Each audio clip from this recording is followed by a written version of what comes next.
Hello, hello, hello, everybody. Welcome to today's podcast. I'm sorry, this is a webcast, not a podcast. Webcast sponsored by the Conference Board, entitled Leading a Transformative Enterprise with a Progress Update. Today we're going to be featuring the amazing work of Gagen MacDonald. My name is Chris Jansen. I'm a former business school professor at Fordham University, where I taught management and entrepreneurship. I am now the CEO of an immersive learning company called Studia, but perhaps most importantly, I'm a senior fellow in the Human Capital Center with the Conference Board. And so I'm going to be your hostess with the most today and tapping in from New York City. So let me just review what you can expect from today's webcast. We're going to look at the importance of alignment and adoption when it comes to business transformation, with a specific lens on dealing with strategy, communication, and culture. And we are going to learn from the CEO of Lucet how they employed a transformation change management framework for merging two separate companies. And so we're also going to get an update on the progress report so far and see how this has worked out to date. One final thing before we dive in is if you need an attendance certificate for this webcast, you can click on the icon that's shown below. Then you can download a certificate at the end of the session. So then you can use that to claim continuing education credits if you hold a certification. Here's my final point before we go further and make introductions. Some additional features with the webcast. Really, to get the most out of this, make sure that you utilize some of these engagement tools. So these are located at the bottom of your screen. This way you can post some questions to the presenters, download some resources, etc. Okay, so that's enough of the housekeeping. Okay, so let me introduce the most important people who are here today. First, I'm going to start with Greg Voeller. Greg is the Senior Director and Team Lead for Gagen MacDonald, a management consulting firm. He's got an incredible background in change management and transformational leadership, over 25 years of experience driving results-driven change efforts for Fortune 500 companies. And I'm emphasizing the results-driven because not all management consulting firms actually walk the walk with this. So this is super impressive, the work that they're doing.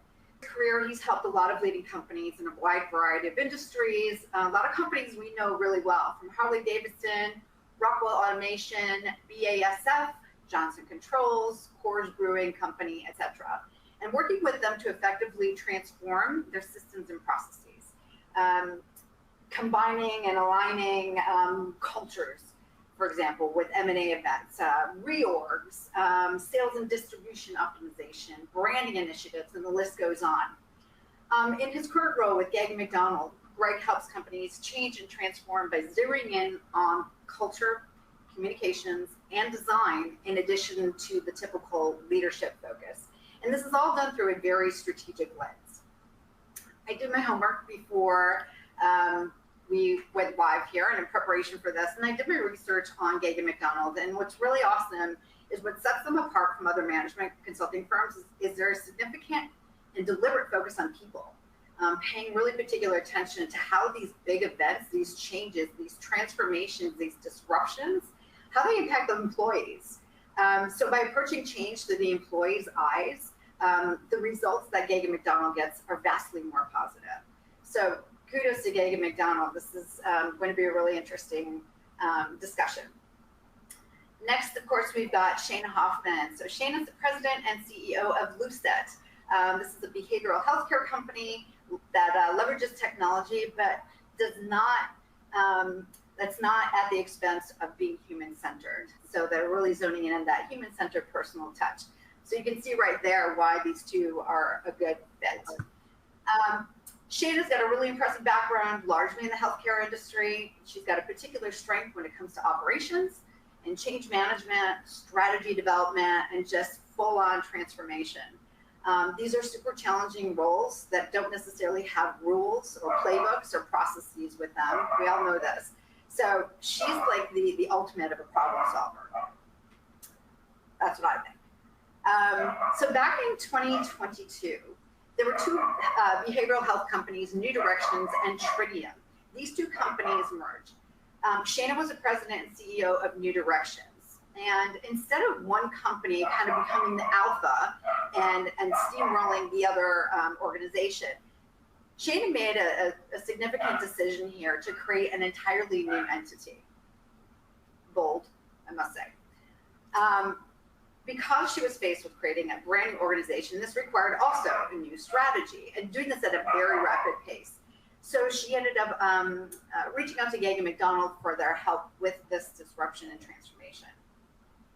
Of particular importance was nurturing the culture to adapt and embrace this change.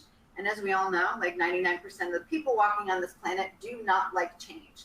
And it's very difficult to get people on board and to understand why they're even changing, what's in it for them. So through Gagen MacDonald's framework and guidance, Lucet assessed their opportunities and their risks, and they formulated the strategic plan using Gagen MacDonald's 6 levers framework, which we are going to learn about today. Shana made some really difficult decisions that mandated that either employees need to adapt and get on board with these proposed changes, or they'd have to leave. This is always like a really tough place to be in. So eager to hear more about this story. So I'm going to hand this over to Greg and Shana to share the story and the results with you. We will be diving into transformation, but not just from a business perspective. We're really going to look closely at cultural and leadership perspectives as well. So, as usual, if you've got questions, please feel free to pop them in the Q&A chat box on the side. All of us will be looking at those, particularly Greg and Shana will try to keep an eye on those. There will be some time at the end for Q&A for sure. But if something is yet a burning question, please throw that in there. Okay? All right, so I'm going to hand this over to Greg and you guys can take it away. Christine, awesome. Thank you so much. Thank you for the wonderful introduction. Hi, everybody. Welcome to today's discussion from wherever in the world that you may be joining in today, whether live or on demand. I have to say it's just a treat and honor to again share this time with our good colleague and friend, Shana Hoffman. As part of that, Shana and I had a wonderful opportunity to share this same story back at the Conference Board's Change, Transformation, and Org Design Conference back in May, and that was in New York City. And it was a wonderful opportunity where we had a chance to connect with nearly 250 attendees there. And again, how great it is to get together live and in person.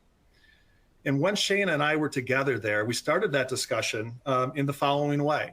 Is we asked all of the participants in the audience, we asked them by a show of hands to raise their hands if they felt that their organization had the culture it needed in order for their organization to achieve its strategy and goals. And we asked that question and we paused and we scanned the audience, we scanned the crowd, and both Shana and I were looking, and I still think till today, we did not see a single hand go up overall as well too. So that was surprising, or I'm sorry, it was not surprising, but it was telling. We also asked the follow-up question is that how many organizations are assessing their culture? As certainly as strategies evolve, how are they assessing how their culture is evolving and assuring that that culture is in sync and is driving what their strategy is needing them to do as well too. And in that instance, in that question, we had several hands raise and feels some folks in their organizations feel very confident about what they're doing. And so with that, that's an open invitation to our discussion today. And where Shana and I, we're going to share with you the story about how Shana and her leadership team, with their go-forward strategy, had the thoughtful, smart approach about how is their culture helping drive what they're looking to do as an organization. And as part of this is what's on the slide here. This is what we are all focused about, as Christine highlighted, from a Gagen MacDonald perspective and serving clients like Shana, is how are we helping their organizations navigate the very human struggle of change? You're going to hear a human-centric component throughout all of this. All right, so that's the setup for today. With that, I'm going to invite Shana into the conversation for her to share a little bit more about Lucet, give you a little bit more sense about that organization and what it's all about. Go ahead, Shana. Sure, Greg. Well, echo your sentiments about thank you all for having me and coming back here to share our story, and then also some of our results that we've seen kind of through our transformation work with really that human-centric approach. For those of you who are not familiar with Lucet, which probably is many of you, we are the combination of two different companies, a company called New Directions Behavioral Health and a company called Tritium that we merged together, as Christine pointed out earlier. I think it's important to note that New Directions Behavioral Health is a 25-year-old organization owned by a consortium of Blue Cross and Blue Shield plans. And so with that was a very specific DNA that came along with that. In addition, the services that that company was providing to provide behavioral health plan services for members looking to get access to care, various different things through those plans, is very much kind of a legacy company that as we moved into 2020 and beyond and really earlier in the market, there wasn't as much demand for those types of services. And so when I took over the organization in 2020, there was a need both to really turn around and evolve the core New Directions behavioral health company, as well as then figure out what's going to be the new product offering that we're going to bring to the market. As part of that, we identified a need for the technology component with Tritium that we acquired to get to what you see on the screen, which is our goal as the organization Lucet. So Lucet's goal is to provide infrastructure necessary to optimize behavioral health access across the ecosystem. For those of you who don't live in the healthcare world, essentially the problem that we're trying to solve is if you are a member, if you're part of your employer's health benefits, you have a behavioral health benefit, and you're looking to seek access to care, the norm today is if you call your health insurance company, which for using behavioral health services, many people still do use that outreach mechanism, you're generally given 10 to 15 names of providers, and the onus is on you to go secure an appointment. We felt that if you're raising your hand and overcoming the activation energy to say, I need help with my behavioral health condition, you should be able to call and leave that phone call with a booked appointment. So that is really the core operational goal of Lucet, is to have members be able to get that direct connection to care. We're incredibly proud that we're actually delivering that in the market today for some of our health plan customers, where people can get access to therapy, psychiatry services, 5 days to appointment, bricks and mortar, virtual, which is really industry leading. So that's what Lucet does. And a little bit, we'll touch on it more about sort of the evolution of both New Directions and then the acquisition in combination with Tritium. And what a perfect time, Shana, is just, as you started to talk about the convergence of service and technology and serving members, that was the impetus for the coming together with Tritium. You want to just talk a little bit next layer about really kind of what that meant as you were kind of bringing two different organizations together. Go ahead, please. Yeah, absolutely. I noted it in the opening, right? We had a 25-year-old services business, very heavily, probably 60 to 70% clinicians in that business. And then we acquired a 60-person technology startup based in Philadelphia, venture-backed. We were a profitable business on the New Direction side. Tritium was not run kind of for profit, was run to try to drive revenue. And so culturally, we were bringing together two very, very different organizations. But because we were trying to disrupt the current sort of competitors in the market, we actually needed to recast a new company, a new culture that was the blend of those two companies. And so there was a lot of kind of conversation early days. And again, why we, pulled Gagen MacDonald into the conversations early around, okay, who's going to win out, right? Who's sort of buying who? And we really were saying we actually need to kind of do away with both of the legacy kind of companies, bring together pieces of them that would bring us into the future as Lucet, but how do we actually recast culture, values, behaviors, understand what the people from those two organizations need for us to be successful in the market, because the product that we're bringing to market requires both of the capabilities from the services side and the technology side, which again, as you can appreciate, two very different cultures and companies. Awesome.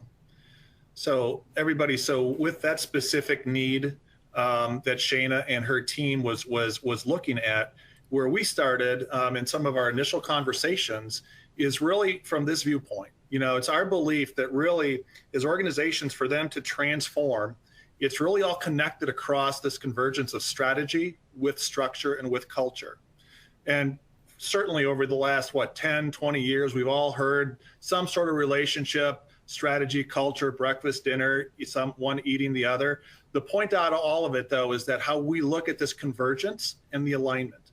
And we look at it from a leadership alignment and a communication alignment so that we have clarity and focus, And we also look at this convergence from a stakeholder adoption and action perspective. And so how these pieces come together is so telling in terms of how individuals who are going through change, going through transformation, how they accept that, how they work to accept it, and how they work to ultimately adopt that then as well too. So this is our starting lens. And then if we go a little bit deeper, just in all of these, this gives you a sense of what are the dimensions that we believe are important and thoughtful to be really connecting together for an organization like Shana going through that type of transformation, that type of focus then as well too. And so this was the setup. This was the focus for how we started our discussion. Then with, as Shana was describing, a little bit deeper dive then into what is the go forward culture, really what can that look like? And so part of that was an examination of the culture that it is today. And then in a moment, I'll share with you the approach that we took. But then also most importantly is what is that culture roadmap that is going to be helpful, vital for Lucet in order to achieve its strategy as well too. All right, so with that, I'm going to ask Shana. So Shana, you shared the situation, really what the opportunity was. I'd love for you to share with the audience now, what does it mean for Lucet to win in the market? What are the things that are important to you? Yeah, so I think this was really important for us to take a look at. And I think as we thought about driving the transformation that I described, Greg early on said, right, if you're going to try to drive the amount of transformation that you want to drive, it has to be a market pull and a market force that is what's driving that change, to be able to communicate that and explain to employees that we're not just driving change for the sake of change. And so I think if you look at the things that we needed to do to win in the market here, connecting members to behavioral health care, right? Looking at speed to care is our metric for success. Having people that fully identified with values and key behaviors, which hadn't even yet been defined, and then ensuring that we're doing that in a financially responsible way. In order to do these things here, these were not the core capabilities and things that we were good at as a company of new directions in October of 2020. And so I think defining what it was going to be required to win in the market, knowing that we needed to deliver a product that could connect members to care with high speed to care, setting those as a metric we were going to measure, started to actually change the dynamic around, hey, it's an impetus, it's a requirement for us to shift because our market product and our market positioning is no longer going to serve us as a company if we don't evolve and change. And we started to use that really as the driving force as we started to talk to our employees. And again, we'll touch on this later on when we went through kind of that 6 levers exercise, but we actually didn't in the early days recast our values and behaviors because we realized we were so far away from our people sort of understanding where we needed to get to, that it was actually more important for us to just make sure that the decisions we were making, so we made big decisions, right? We shut down business units within the first couple of weeks. We turned over our management team within 90 days, kind of full management team. We actually did a $22 million EBITDA turnaround in 1 year. And so the amount of change being driven, it was important to have this market pull, but then know that we were going to get to the other side, which is, where we are now.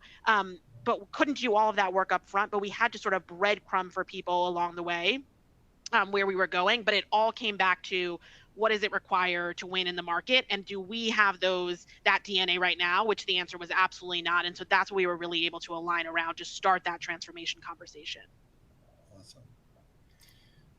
And so team, what I'll start to share, and then Shana, welcome in your comments here. So series of discussions with Shana and the leadership team, ongoing virtual, gathered together in Boston for a good solid period of time. And really one of the main things that we were challenging ourselves with, Shana's team, is what is the sort of the broad cultural archetype that we need to work our way into. So you heard Shana talk about the history of the legacy organizations, coming at it from, for those of you from a deep cultural perspective, you'll appreciate a hierarchical type of culture frameworks that existed, along with some market-centric elements there then as well too. And though what you're hearing Shana describe are things that really would get into really kind of more of an innovative and risk-taking and still very member-centric, type of culture here as well too. So these were discussions that, that Shana and her leadership team had, and we helped supply perspectives on how we kind of lean in towards what are going to be the main thrust then of the cultural focus for Lucet then going forward as well too. Shana, anything you'd want to add into that? Yeah, I mean, I think it's important, and probably folks on the phone, you hear culture, and in some ways it's a nebulous term. So just, and for myself included, I'm an engineer by background and know obviously the importance of the culture that we were aspiring to get to. You know what you want it to feel like on the other side, but it's sometimes sort of nebulous as to what does that mean and look like. And so I just want to give folks a couple of examples, I think, of what were some of the missing pieces that we could tactically try to solve for. And one of those was low levels of business acumen and mindset within the organization. And again, this market pull, even though we were communicating that, and it sort of, seemed very obvious to me, right? Like, this is a legacy company that's going to die if we don't innovate, right? That was sort of the critical path. Getting people to really understand where were the financial underpinnings of the company, right? Where were we going to go in the current scenario? How do you get people to start to understand some of those business concepts with a very clinical member-centric org? Were some of the things that we wanted to start to weave into what was going to, in the future, be what are the values and behaviors that make you a successful employee at Lucet? Similarly, talking about accountability, right? P&Ls hadn't been distributed historically within the organization. So people were not really accountable in terms of what am I trying to hit for goals? There was never performance reviews done at the organization. And so starting to really tactically get you what are some of the drivers there, and that also are things that you can tactically think about, like what am I trying to accomplish from a business objective perspective, and reshaping those performance expectations. And then, as Greg identified, clearly saying, hey, we are living in a family clan culture that is not going to serve us well when you're trying to make changes and say, hey, this is an unprofitable business unit. This is a business unit that's not performing up to average speed to answer for call times, and we have extra people sitting in seats. Family and clan makes it really hard to make those difficult business decisions. And that's not to say we don't want to be a highly supportive, company that's focused on inclusion, belonging, and all these things. But at the same time, you do have to make the right business decisions to have longevity in the market. And so just to give you a taste of some of those, concrete things that we were taking a look at to really understand where we were, where do we need to get to, and what's going to be that journey to get there. Just wanted to shed some light on that for folks.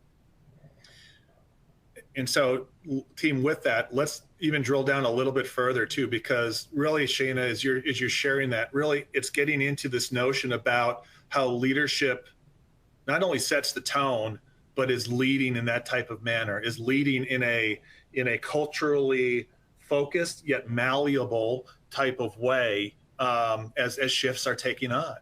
And so we talked a lot about this, in terms of the leadership team.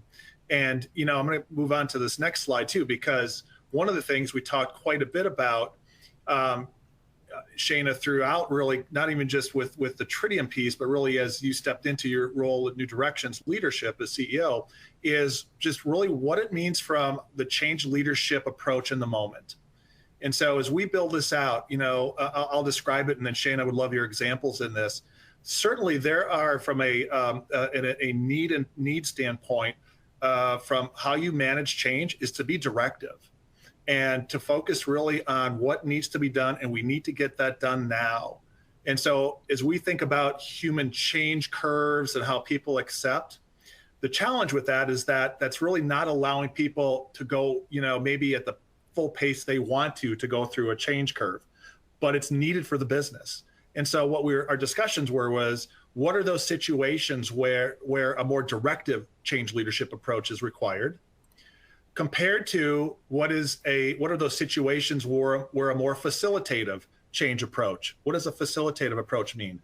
Certainly the opportunity to gather feedback and perspectives, from stakeholders that are important to you in all of that, and to be thoughtful about those as well too. And the last dimension here then is around collaborative.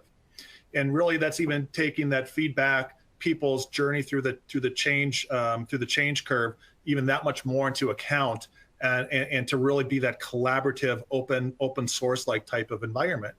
And here's the thing, right, is that as you look at this in this graph form, right, for something that's more collaborative, you have a much greater chance of acceptance and adoption, but also it takes more time and resources than as you do that. So it was just interesting, Shana, to work with you and others on your leadership team about, in this situation and where we are right now, this feels it might need to be more directive, compared to now as we go forward, this feels it might need to be more collaborative. What would you shed some light on that about for, please, too, Shana?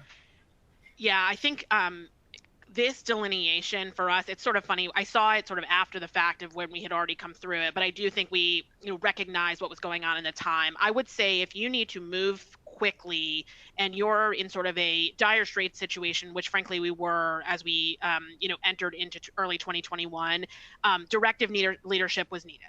And this is essentially identifying that you're going to shut down business units, identifying that you need to do a RIF in a particular functional area, identifying, what are the things that need to happen. And those were all coming from a top-down perspective.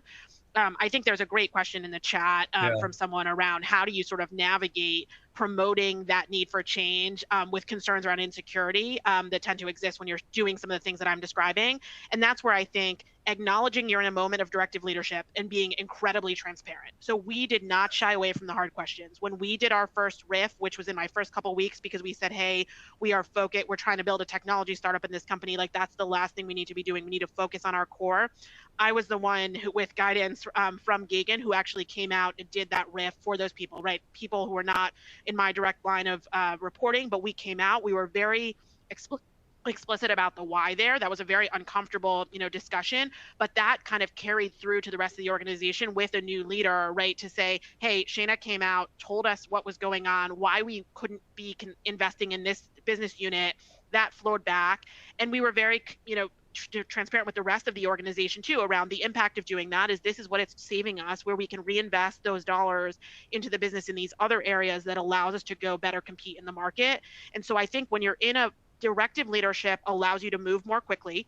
It is much more painful, and the Glassdoor reviews that come from directive leadership are not positive ones, but also for the people that are still staying there, they have something to anchor into to understand what's going on. So I think you kind of need this combination of being explicit that you're in a directive leadership moment, and being able to be transparent about it, and having your entire executive leadership team super aligned on this.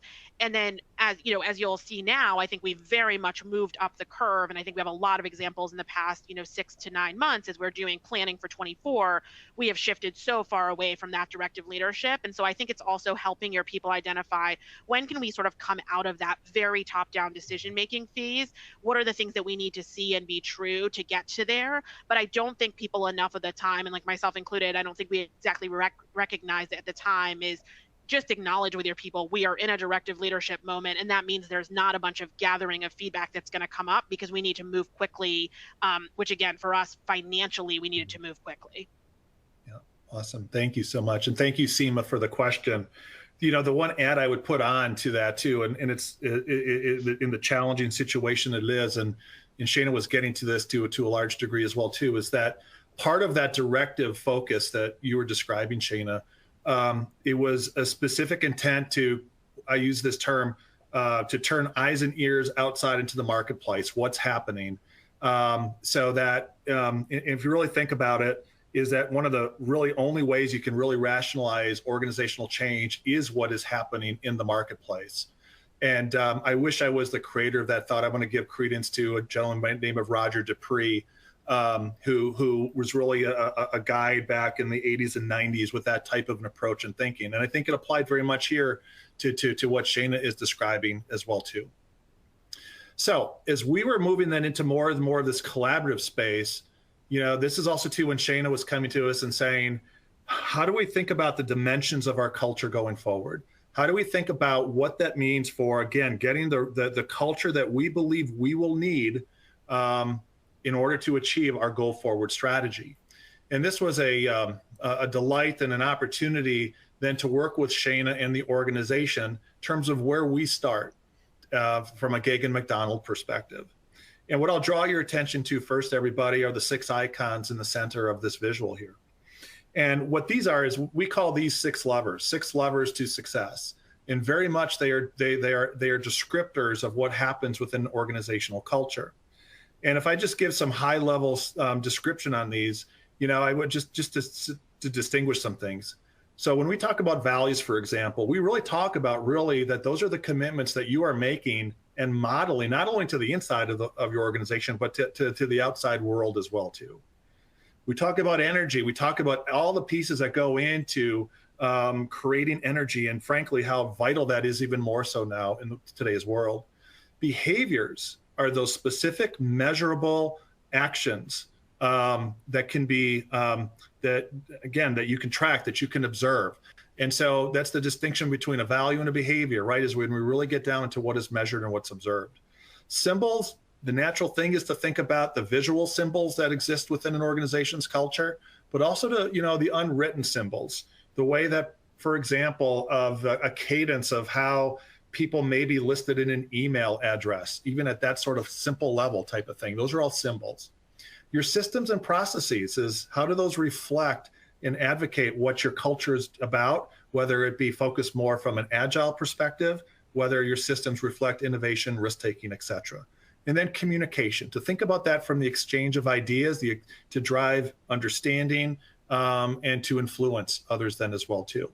So these are levers that Gagen over several years that we've continued to build, continue to lean into for our clients, and the connection and relationship between these 6 levers as well too. And so with these levers, this was the basis of the assessment that we did with Lucet. And we did this in multi-mode.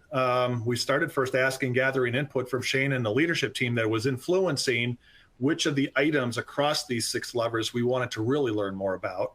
By the way, our system, across these levers, we have more than 180 indicators that comprise all of this. And we work with a client to particularly understand which of those indicators we really want to learn more about with all that as well. From those initial discussions, as we worked with, we had several discussions with, i.e. focus groups with folks across the organization. That led into a actual formal assessment survey like online where we gathered data. And then we came back and validated that with more focus groups and with Shana and the leadership team as well too. So this was the basis. And the one thing I also want to comment on here is, I also want to comment on the outer orbit, because this is also a belief that goes really tight together with this view, is that as any organization looks to evolve a culture, it really starts with shaping the experiences at the top there. And we firmly believe that as you shape experiences through these and across these 6 levers, you impact beliefs, which influences thinking, which drives actions, and which creates results. And that those results then, frankly, shape new experiences. And so it's an ongoing cycle. This goes back to the original question. How many of you continue to assess how your culture is really impacting your organizational strategy and success as well too? So with that, this is the basis by which then what we learned about Lucet. And I'll just highlight, and then please, Shana, add in your perspective. We had several top-line findings, but a significant one was the fact that 70% of the organization were experiencing exhaustion. And exhaustion can be looked at from a number of factors. And you can see some of those listed over there on the right in terms of the vision where the organization was going, what other teams are doing, this notion about a reaction to change kind of being prevalent, and what is done if something isn't working.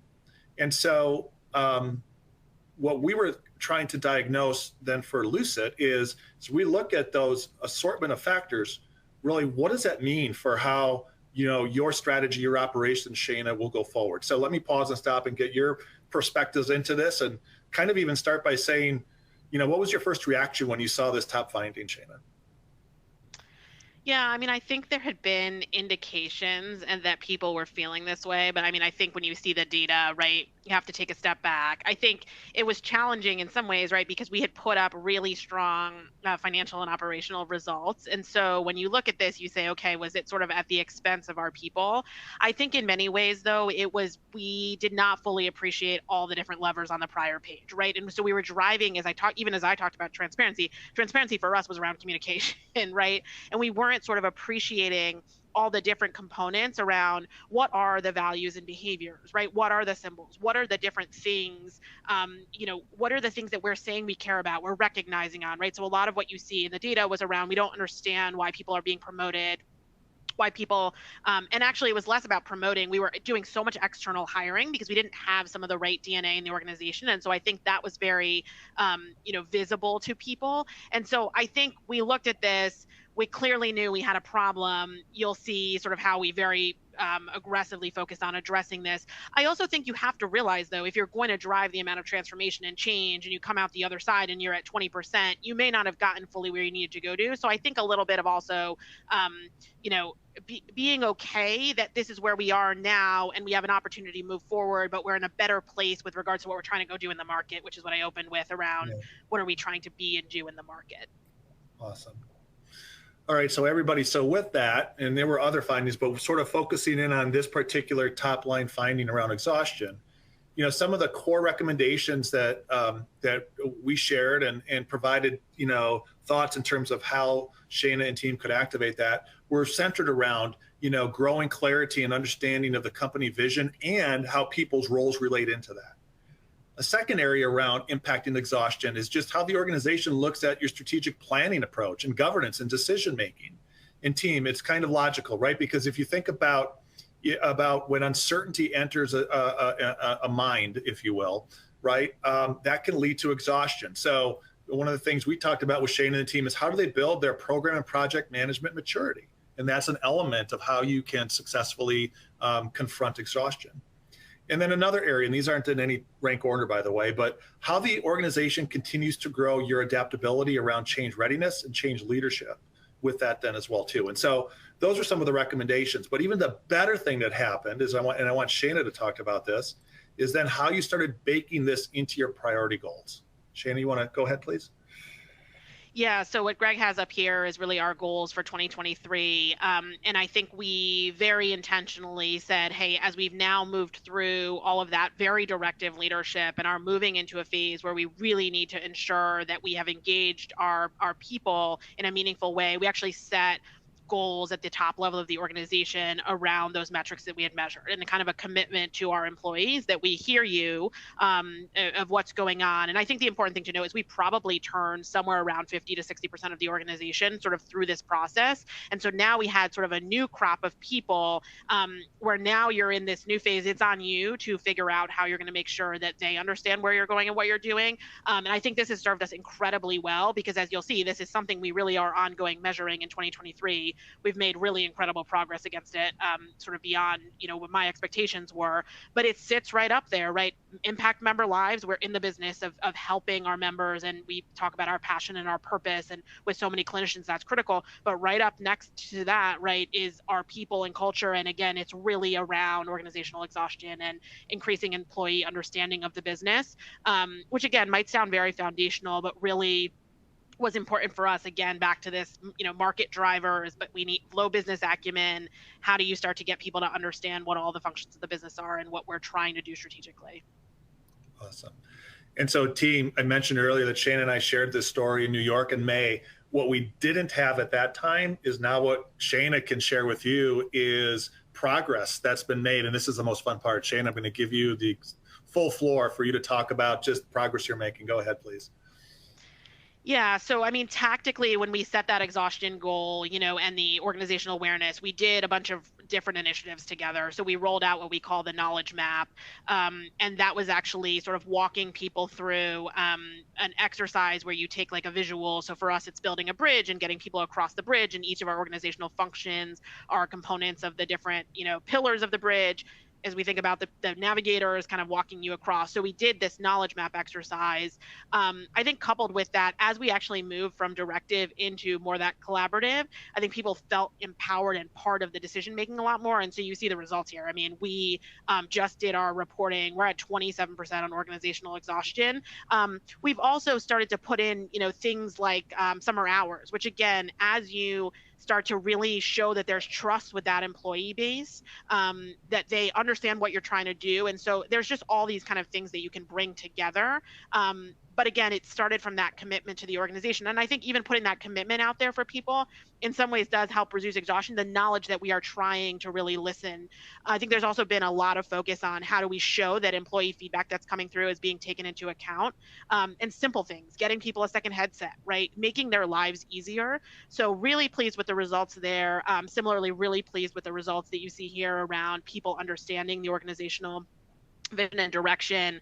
I mentioned that knowledge map exercise because that's been one of our key initiatives, and we've had a 47% of the organization who's been through that, and really strong reporting coming out of that around better understanding on a pre and post survey of that. Importantly, as I said in New York, right, we've done this without kind of taking our eyes and focus off of delivering financial results. So this will actually be the highest performing financial year in the company's 25-year history, which we're really proud of. Because it's interesting. I think Seema asked another great question here of sort of what challenges did you have on adoption when you're thinking about provider and clinical organization? And I think the focus on the financials did not serve us well with our kind of clinical folks. We had to do it all around member impact, which really does tie. So the more members we connect to care actually does drive our financials.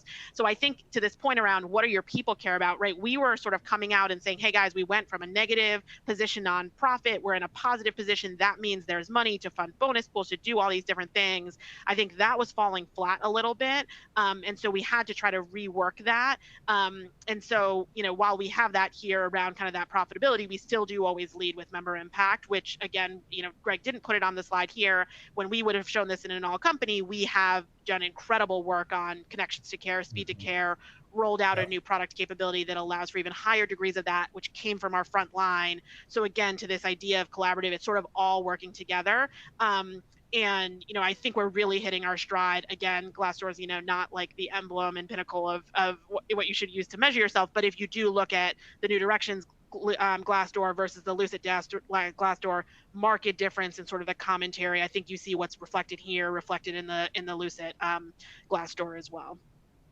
That's awesome.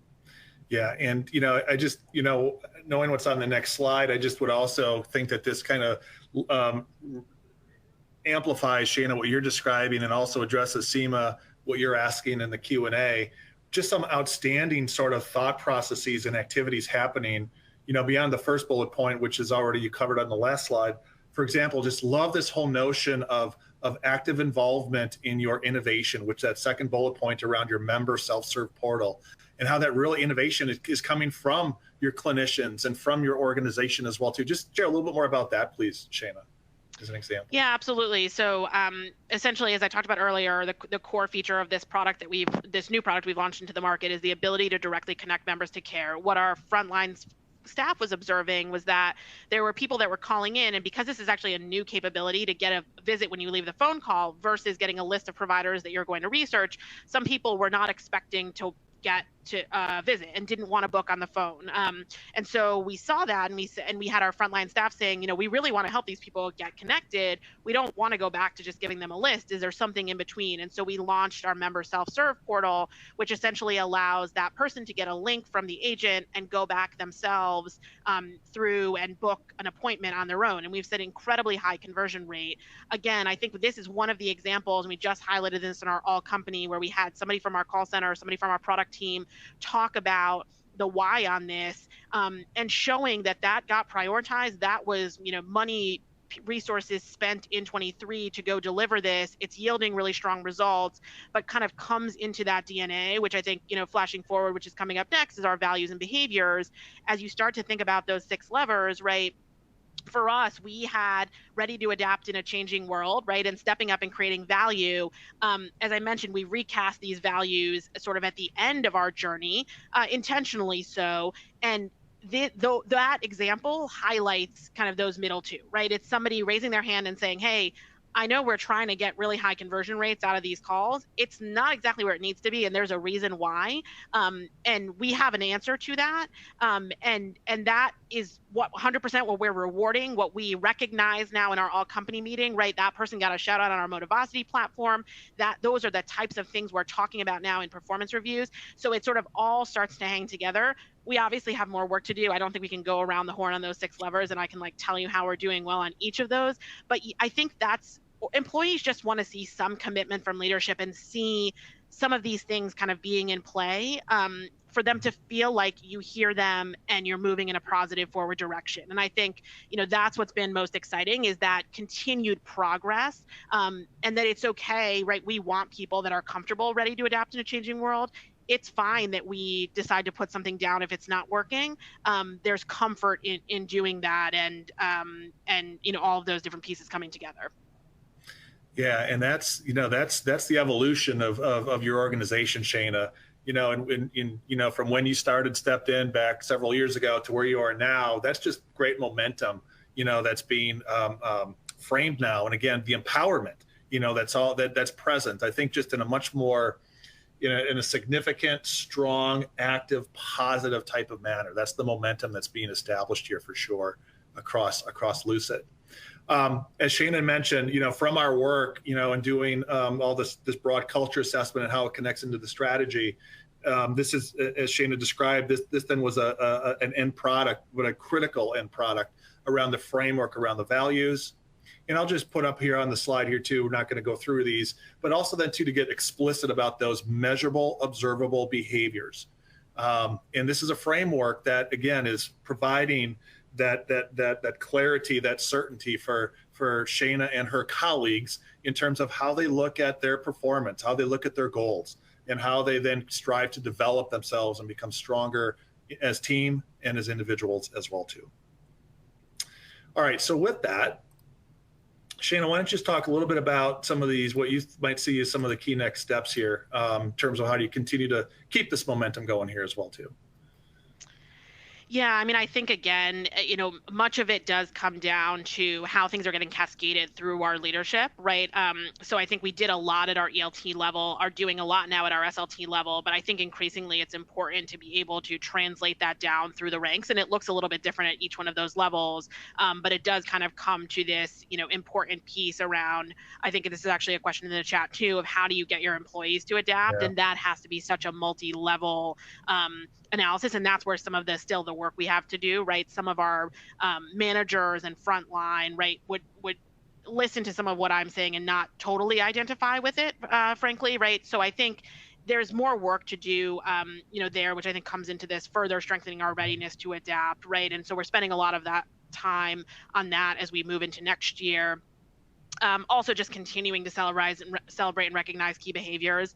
I think that was actually something that came through, is that we don't do enough of that as an organization. And so, I don't think you can ever rest on your laurels, right? I don't look at where we are now and say there's not more to do. I say, okay, what do we want to be able to report in 3 years about how we've evolved and been able to retain that new talent that we've recruited on these, new values and behaviors. So I think there's continued, work to do there. And then I think, on the leader capability, we want many people in our organization to be able to talk about the types of things that I'm talking about, actually. Obviously, I sort of carry the water on doing this from a top-down perspective, but we want to increasingly have people across the organization share that. And I think I like one of the frameworks, Greg, early on we talked about transformation. And again, this I think speaks to this question around employees, is what are they trying to overcome, right? Really starting to try to get in their shoes of, what does this employee care about? What does your frontline staff actually care about? And what's relevant? I think we sometimes come into this thinking from a leadership perspective is, I need them to know these 5 things, right? But what do they care about? And again, like, that's what we found is some of them care about, hey, I put a request in. It was something simple for leadership to do. It came through a coffee chat with our chief people officer, and like, I see it being put into action, and that's all they need to see, which shows them what they need to see about values and behaviors. So I think it's really continuing to think through your people lens and sort of not revert back to the, okay, well, we need our people to do X, Y, Z, right? Like, we just did our 24 budget. Like, we need to do certain things, on the financials, and okay, let's go back into the mentality of what are our people, trying to do. And again, I'm not going to get it exactly right, but right, what are our people trying to overcome, and thinking through their lens. That's awesome, Shana. Thank you. And I would just build on your last comment there. It very much addresses the question that's being asked about the best way for employees to adapt to different kinds of organizational transformation. And there's multiple ways, but I think it does start out with what Shane is describing there in terms of what are their careabouts? What do they want to overcome? Not what you think they want to overcome, but what do they want to overcome? And by understanding that starting point, that's going to give you not just one way for employees to adapt, but it's going to give you probably an assortment that you need to think about and develop and activate for how different people are responding to change. So whether that gets into, one way that we start to articulate, I should say, is starting to think about almost those careabouts what people are going to overcome into how does that lead into different persona types, because then that starts helping us think about then how do we interact, how do we support, how do we equip, how do we enable those different persona types from that then as well too. All right, so team, just as we come to a close here, this is all framed around this whole approach to 6 levers that define how companies can think, feel, and behave. And so this is a resource that will be made available to you, and we'd encourage you to dive into that. It'll go into our focus on in and across these 6 levers and give you just more perspective on how the collection and the interdependence of these has a credible impact on bringing together strategy with structure, with culture as well too. I just want to again say thank you to Shana, just an awesome partner, an awesome client, an awesome organization, just really excited to serve you. So again, thank you for coming in and allowing to have your story shared here as well too. And then with that, I would just open that up and just back to you, Christine. Oh, okay. Thanks, Shana. That's all right, Shana. Do you have any, please, any comments? And then if you guys want to, we don't have a ton of time, but if there are some outstanding questions, we can take 1 or 2. No, thank you for having me. I mean, I think it's easy to sit on the other side 3 years later, right, and go through this. I don't want anyone to think like this has been an easy journey, right? This is a lot of, I mean, from a CEO, it's your responsibility, but this is a lot of, hard nights running through. What is that conversation going to be to have a direct dialogue with your ELT member, with your, team? So I think it's easy, right? Like this is a journey, and you have to be, there are ups and downs, right? Then I go to a, all hands or all company. We did a big group meeting in Kansas City recently, which is where our headquarters are with 250 people, and the energy in the room was so palpable. So I think it's what are you working toward on the other side that you'll sort of start to see the green shoots there, and but knowing that this making these types of decisions is very challenging along the way, but worth it because we are a better company for it, right? We are better for our members. We are in such a good spot now. So again, I think it's easy to tell the story in sort of retrospective. Here's all the decisions we made. I don't want anyone to think like these things are very challenging and hard. I think it's helpful to also have a partner alongside that you can vet things with. So. We get a beefy question here from Carol Kimball, if you guys want to tackle this one. Yeah, so I think I am a firm believer you need right person, right problem. And so, for us, it was a real mismatch. Again, this was, those leaders may go on to other organizations and be totally the right fit, but for what we were trying to do, I think I do ascribe to the philosophy, right? Come in and decide, keep people you're going to keep, assure them you're going to keep them, people that you think, might make it or not, put them in a watch and wait and kind of clearly define for them what you need to see from them. And then people that are a sort of immediate exit. Honestly, a lot of my conversations were, hey, this is what the expectations are going to be going forward. This is what we are going to be trying to do as an organization. Are you in or are you out for that? And I think giving people that opt out in many ways. So this was not like a come in firing squad situation. This was very much this is where we're going, what we're doing. Do you want to, be part of that? And I think, gauging from those conversations, but I do think, I really do believe if you're trying to drive the level of transformation that we were trying to drive, which essentially we turned around a legacy company, purchased a new technology company, and essentially are a startup in the market competing with VC-backed startups, it is really hard to do that with legacy leadership, almost regardless of if that is the best person in the world. It's just hard for people to make that pivot and jump. And so I think having the most sort of human, again, I came at this very much from a human with a lot of guidance from the CEO of Gagen, who's one of my mentors, of sort of what is the honest conversation we're going to go in and have about, do you want to commit? So I'm a firm believer that you need to, I sort of ascribe to that philosophy. You can't do it fast enough. And many times once you remove that person, you'll realize, I wish I had done it a little bit faster. In this case, we did it very quickly. And I do think that served us incredibly well at the pace we were trying to move. Christine, if I could just add on just a quick comment, building on to what Shana's saying there, is that, Carol, your question in its very root of transforming an organization When we use the word transform, we want to help build clarity that means fundamentally the organization is going to become something that it is not today. And so we need to be thoughtful about that compared to process improvement, through more of a lens of change, right? And so with that clarity, it sounds really much clearer in description than reality, I get it. But with that clarity, it also then demands the types of expectations of leadership that are needed, to then truly transform. And I think the challenge for many leadership groups is they really don't know what those expectations are and what is needed. So the more then that we can be supportive in how those leaders are equipped and enabled to be transformational leaders, it is also part of, I think, the journey for what great organizations do and how they build the readiness of those transformational leaders as well. This is awesome. I have to say, thank you for sharing the 6 levers framework. I'm sitting here taking all these notes and screen captures and stuff. So thank you, because it is super powerful. I'm sure others are doing the same. And Shana, congrats on what you've done. This is like major lift. And you're right. It's easy to say, oh, look what I did. But oh my God, I can imagine the sleepless nights that you've had. And it's so important for people to understand why this change is coming, what their role is in, and listening to them, letting their voices be heard. So this is why you guys do such great work together, because of your people-centered, your human-centered focus. So props to you both.